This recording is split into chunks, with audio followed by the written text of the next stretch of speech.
Let's be clear. When Sara Duterte said there is no question about my readiness, she was not auditioning for power. She was citing Article 7, Section 8 of the Constitution.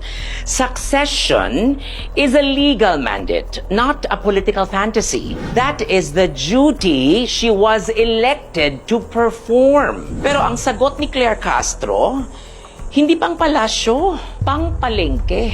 Because the moment she invoked Mary Grace Piatos, the conversation dropped from constitutional reasoning to cheap sound bites. And let's get this straight. Mary Grace Piatos was a COA-permitted code name used to protect an intelligence identity in confidential fund audits.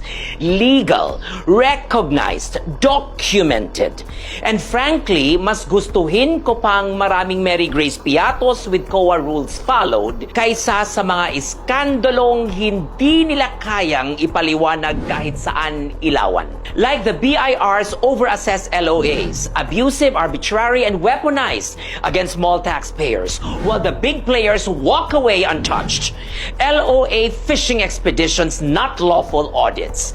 Like the mega health centers. Mega sa press release, pero hanggang ngayon hindi matatapos-tapos. Billions allocated, communities still waiting.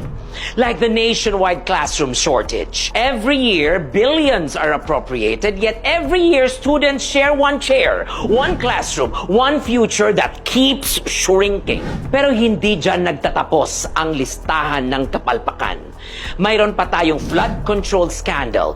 Billions poured into DPWH channels, yet Cebu, Luzon, Visayas, Mindanao, all drowned in preventable floods. Ghost projects, ghost contractors, and a budget trail na kahit forensic accountants nahihirapan sundan. And of course, the motherlode, the billions of pesos in congressional insertions na biglang sumulpot, lumobo at lumusot. 797 billion pesos in 2025 alone, 410 billion pesos sa DPWH with only 26 billion pesos vetoed. Imagine that.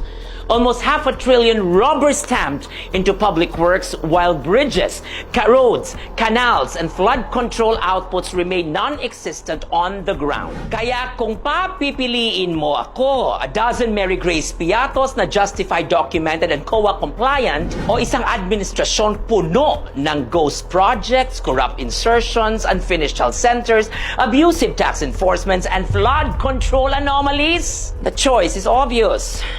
The real scandal is not the code name. The real scandal is kung bakit mas mabilis pang nagre-react ang palasyo sa constitutional succession hypotheticals kaysa bilyon-bilyong nawawala sa ilalim ng administrasyon nila mismo. Because when governance is clean, you do not fear the Constitution. You only fear exposure. Another day, another regal POV.